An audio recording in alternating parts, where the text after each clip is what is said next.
There will be. You can keep for yourself, okay? All right. Thanks so much, Jahan. Welcome to the NFL. Talk about a rookie, not so much a rookie out there. Man, not a rookie at all.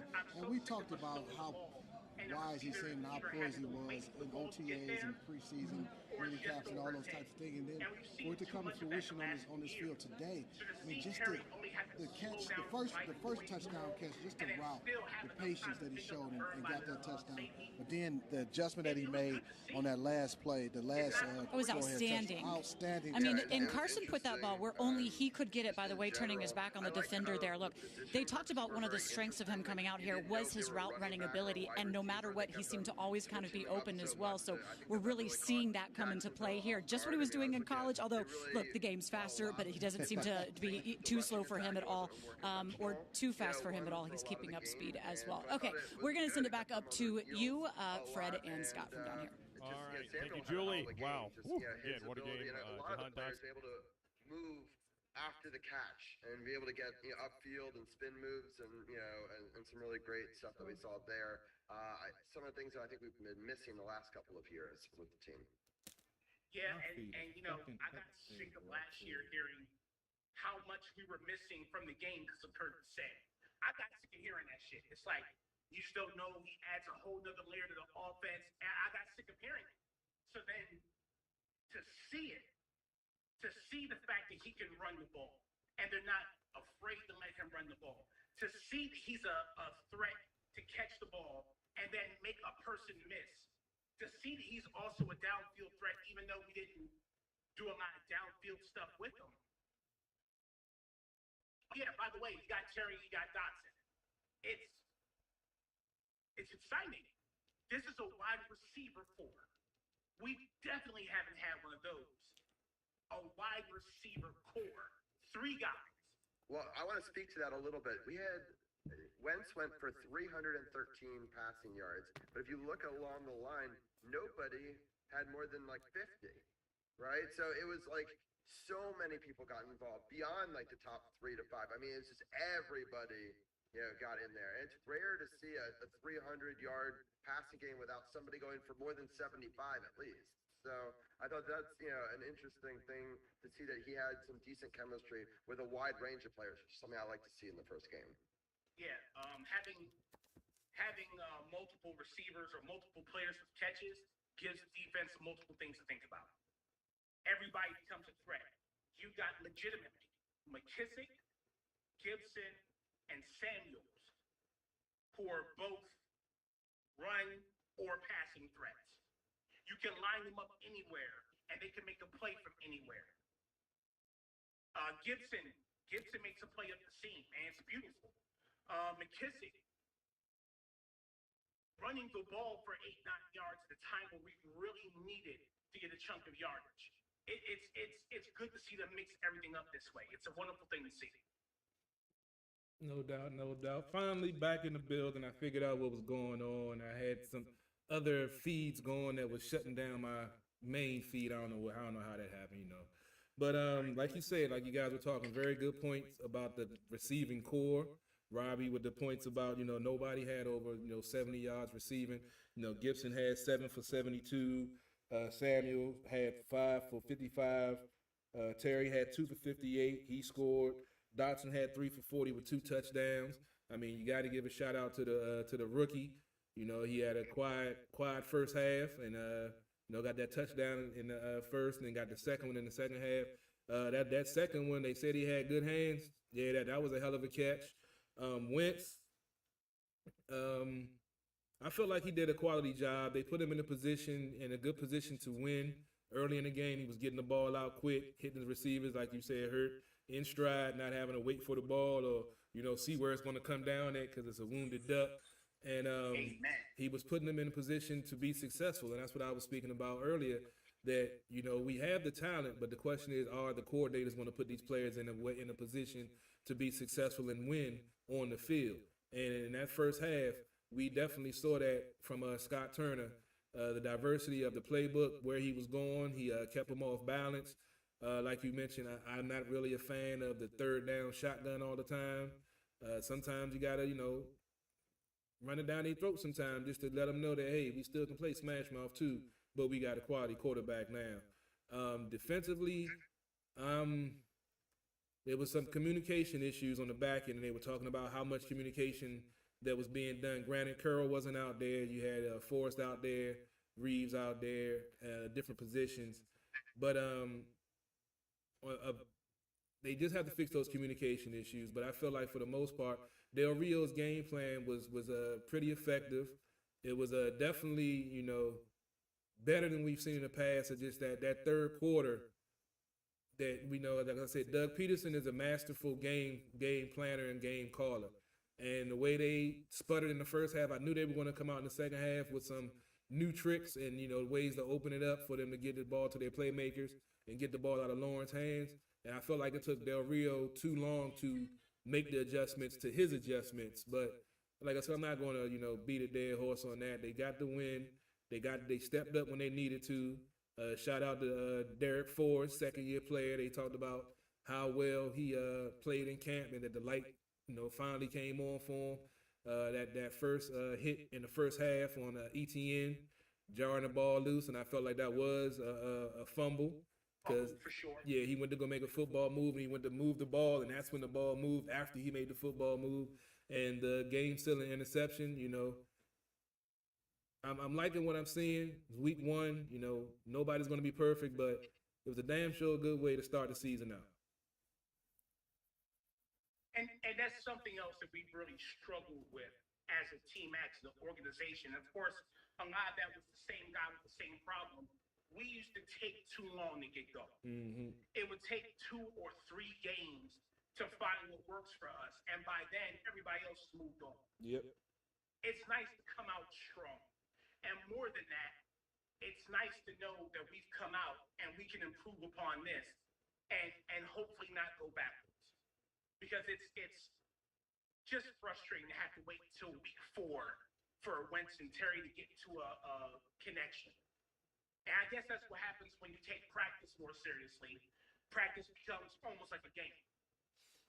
That's what I was saying that earlier about with Coach, how this this training camp, he made a concerted effort to be in those defensive meetings and to be in those offensive meetings to put his imprint on it. And with him, I said it over and over again, with him parting ways with Sam Mills earlier in the offseason, that to me, that was a statement that no matter how long you riding with me, if we don't see eye to eye on this, there's no more excuses this year. It's either you're going to do it the way I want and the way I feel like it's going to be successful for this team, or, you know, you can be elsewhere. And I'm not saying that to be spiteful, but I take that as he's looking at this as he knows this is a make it or break it year. No time for excuses. You got a third place schedule. You finally got a quarterback that can do the things that you want. And people want to see, you know, what those 3 years really mean. And I feel like this team could, you know, if they continue to grow and progress and play like today and play better as we know they can, the sky's the limit. Not saying they ain't going to win the Super Bowl. I'm just saying most folks have them winning 4 games, 5 games. I think the highest I saw them predict was maybe 8 games. I feel like this team could legitimately win 10 games this year if they stay healthy. You know, I remember doing the Sports on the Hill pick'em, and I remember I just remember doing what I used to do on Facebook, where I would just pick the games in order, not give it a lot of thought, and not say, well, I got to winning too many games here, so let me pull it back. Mm-hmm. And Robbie said, hey, man, you got to win in 12 games. And my response to him was, no way. Even review it.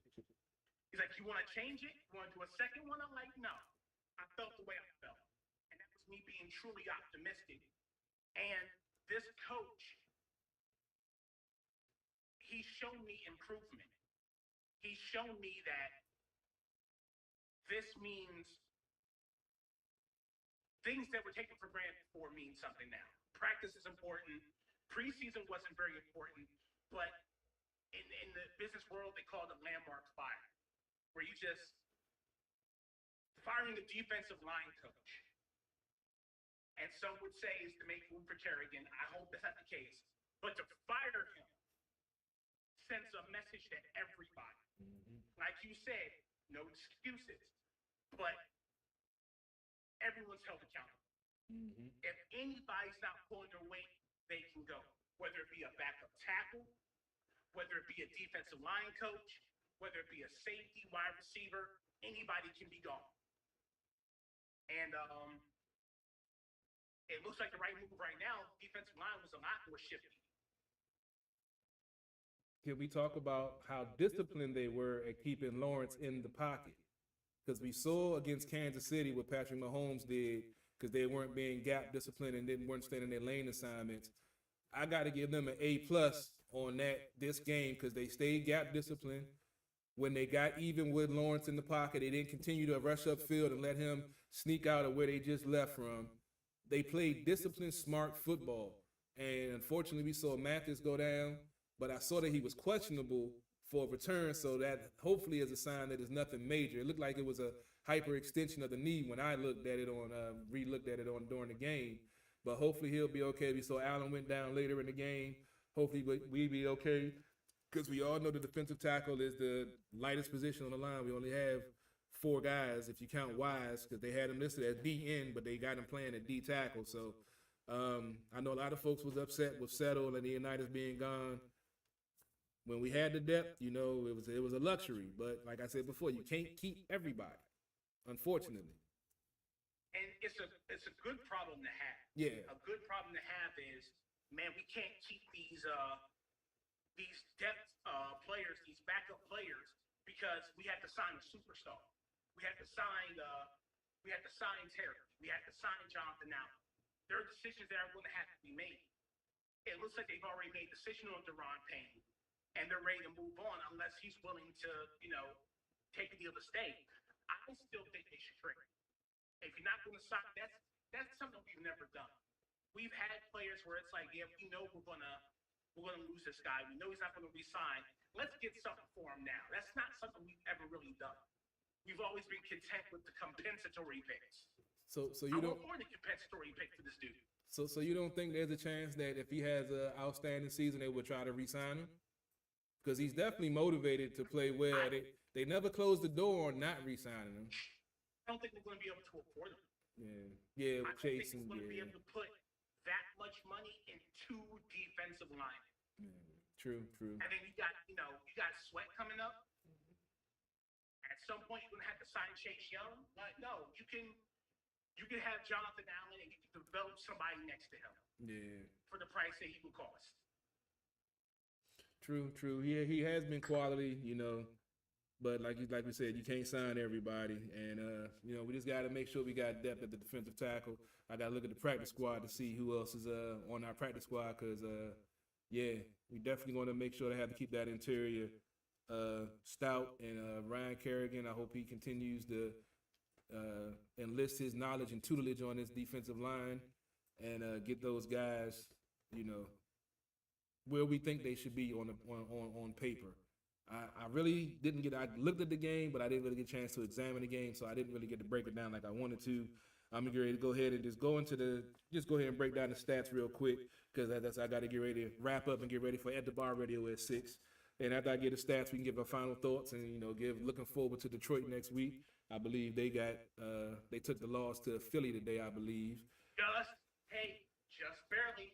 Philly was whooping the ass. They only lost by 3. Nice. That's not a cakewalk game. Oh yeah, what's their coach? Fuck is their coach name? Drawing a blank. The Dan Quinn? No, not Dan Quinn. Well, their coach got them ready to play. I can't remember his name, but he's definitely a quality coach. You know, he hasn't had the best resume, but he has his teams playing hard, and they will play 60 minutes. So, yeah, next week is gonna, on the road too. So we're gonna see what happens. But getting down to the tail of the tape, I'll go over the team stats first. Washington had 26 first downs. Jacksonville had 23. Washington went 7 for 10 on third down conversion, 70%. Wow, who are these guys? Exactly. And they held Jacksonville to 3 for 12 on third down conversions. Woo. That's good for the stats. You know how we always end up low in the stats at the beginning of the season. So now we won't be trying to we won't be digging out of a hole for the first time in a while in that category at least. Passing yards, Washington had 305. Jacksonville had 260. Rushing, Washington had 84, and Jacksonville had 123. I wasn't expecting their running back to come back healthy. I had him on my squad. I had him on my bench, man. Robinson. Yeah. They say when they said he was coming off an injury, I thought he would be a piece of it. I didn't think he would be that integral coming off an injury and being that he didn't participate in no training camp, no preseason games. I'm like, he might, get in there here and there, but he ain't. That man did some damage. He contributed. Like I said, they had 123 yards on the ground. Time of possession, which is a key stat that I always look at. 33 minutes for Washington, 39 minutes, I'm sorry. Hold up. Can't read them all that here. 34 minutes for Washington, 26 minutes for Jacksonville. Okay, that makes sense. Penalties, 6 for 63 for Washington, which we definitely got to clean up. Some of that pass interference on Fuller in the first half, I don't feel like that was pass interference. I feel like the dude was falling when Fuller turned around. But one of them, the first one, when they called the back on, the first one could have gone either way. Yeah. I felt like he kind of grabbed him. The second one, no way. Yeah, the second one he was done. Jacksonville had 13 for 89 yards. Total yards, 383 for Jacksonville, 389 for Washington. Trevor Lawrence went 24 for 42, 275, a touchdown and a pick, 75 quarterback rating. Wentz went 27 for 41, 313, 4 touchdowns, 2 interceptions with a 101 quarterback rating. Robinson, 11 carries, 66 yards, 6-yard average with a touch. Gibson, 14 carries, 58 yards, 4.1 yard average, no touches. Christian Kirk, 12 receptions, 117 yards, 19.5 yard average, no touchdowns. I already went over the wide receivers for us. I definitely like the diversity. I definitely like the ball being spread around and not being predictable. I feel like on the screen interception, I feel like they had thrown too many screens. That's why they were sitting on it. He was ready to make that pick when he saw the formation and saw the way the drop back and how the lineman moved. But for the most part, for week one, with the Washington Commanders coming out, even it was a so-called lesser opponent, even though they invested in their team, got a new coach, put the money where their mouth is and have a better product than they had last year under a coach that should have never been in the NFL in the first place. I like what I saw. I'm glad they came out with the W, and can't wait to see what they do next week. Hurt, what was your final take, and what are you looking forward to next week against Detroit? My final take is it must suck to be Brandon Sheriff. He played great as he always does for 12 games a season. My final take is last year at the beginning of the season, I had that feeling with Taylor Heineke that I haven't had since Robert Griffin. That feeling that you can win any game. That feeling that you can climb back into any game. And I tentatively have it because this is really the first time in a long time we've had a real NFL quarterback. Not a guy who's one-dimensional, not a guy who can't hit a fade, not a guy who cares about his stats, not a guy who gets hung up on a turnover. We have a guy who is an NFL quarterback. He makes NFL quarterback mistakes, but he also makes NFL quarterback throws. And if the defense can just stay creative, I think this team could really make some noise.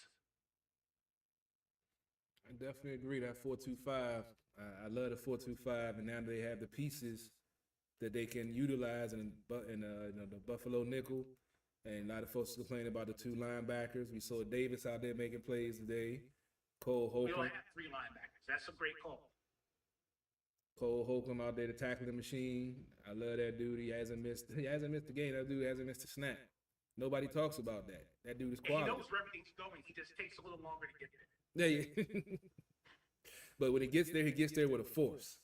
Yes. And can I talk about one thing? Yeah, go ahead, Robbie. I was about to get your take. Yeah. Well, I had a question. I mean, this was a beginning of a new era. Had a new quarterback, a new team name. Debut of a lot of things. I mean, what are your guys' thoughts on?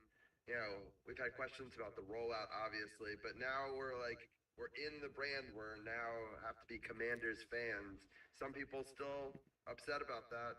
I've had people coming into my Twitch chat that are like, I'll always be a Redskins fan. People have never seen the show before, just had searched Washington Commanders, found our show, and we're chatting with us. But there's lots of them, and I'm excited. We start with a win. I will root for this team no matter what they're obviously called. But it's an interesting start to a new. It's a real new beginning for Washington in a lot of ways today, and I just wanted to get your guys' thoughts on that.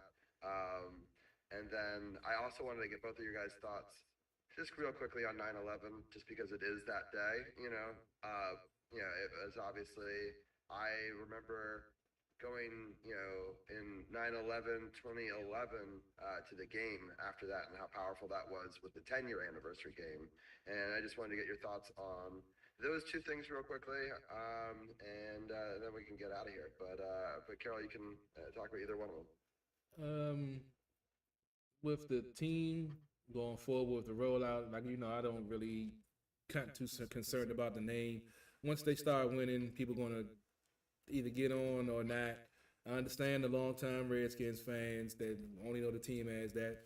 I have it tattooed on me also, but I don't have a problem calling them the Commanders. It's the same franchise. They were once the Boston Braves. I don't hear people talking about, I miss being called the Braves. So, franchises change names. Looking forward, moving forward, optimistic. You can't do nothing about the past. The past is the past. I'm glad they started out with a victory. Hopefully starting out with 2 victories. And that's pretty much about that. And so what was the second part, Robbie? I forgot. I was just talking about 9/11. It is an anniversary. I figured we should at least address it. Only thing I'll really say about it is the one thing that, I'm not even going to say the good that came out of it, but the one thing that resonated with me after was how people actually cared about their fellow man. There was a lot of hatred for a certain group of people, but I'm not going to focus on that. I'm going to focus on how we saw Americans actually living as Americans and not as, black, white, Democrat, Republican. We were all one as a people. And unfortunately, it takes tragedies for that to happen. And, we want to live like that, but unfortunately with all the distraction and stuff that's going on in the world today, we can't live like that unless a tragedy happens, and that's what brings people together. But I hope, even, remembering the tragedy that happened, that folks will remember that the aftermath of that and the love and camaraderie and looking out for our fellow man and making sure and checking on each other and making sure we was all right. And look how far away we've gotten from that in 2022 to 2001 after that happened. And, that's my lasting impression on it. I have other political stuff that I'm not going to get into, but that's my, yeah. That's good. All right, we heard those same sort of last two questions. How you think the rollout happened and your thoughts on that, and then we'll get out of here. I'm always going to be a Redskins fan. As long as the majority of Native Americans don't have a problem with the name, I'm never going to have a problem with the name. And that's just the way it is. I have no problem calling them the Commanders, but even in the Commanders Asylum Facebook group, I slipped in a game day thread with the Redskins logo on it. I did it on purpose. I knew what I was doing. And nobody said shit. Yeah. I still, all over this room, in every direction you can see, there'll always be that. But I'm not going to ever be that. There's no name but the Redskins. I run into them all the time. and look, that's phase 1 of the rollout. Phase 2 is when they bring that team to Virginia, and it's coming to Virginia. 2 up, 2 down. Speaking of Virginia, 9/11 is always going to be a special day to me. I remember I was working at the old Jerry's Ford in Annandale, Virginia. It's now Malloy, which is crazy. But I remember working there, listening to the Russ Parr morning show, because Russ Parr was local before he was nationally syndicated. Listening to the Russ Parr morning show, and I remember Olivia said, a plane is falling into the World Trade Center. And I just remember my friend saying, what kind of an idiot flies into a building? You got to be the worst pilot in the world. Then it was the second one, and the whole tune changed. Then it was plane flew into the Pentagon. My entire family was at a funeral at Arlington Cemetery when that happened. So for all you, there was no plane buffs. It was plane, but I just remember the seriousness that day. We didn't know what was going to happen. We didn't know we were being invaded. We didn't know there was going to be a multi-pronged attack.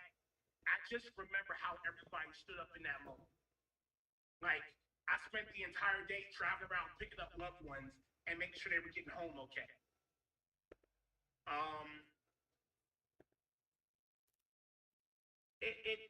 That's just I'll always remember that. Getting on top of the building at Jerry's Ford and seeing smoke from the Pentagon. That's crazy. Yeah, my family knew people who died on that plane crash, and so I was just a junior in high school, you know, at the school that I now have worked for 13 years. Which is kind of a crazy thought that it was the same building. Yeah, it was the first day of a brand new building for a brand new high school, and it was crazy. I would give my recount of what I was doing that morning, but it's not appropriate for this show.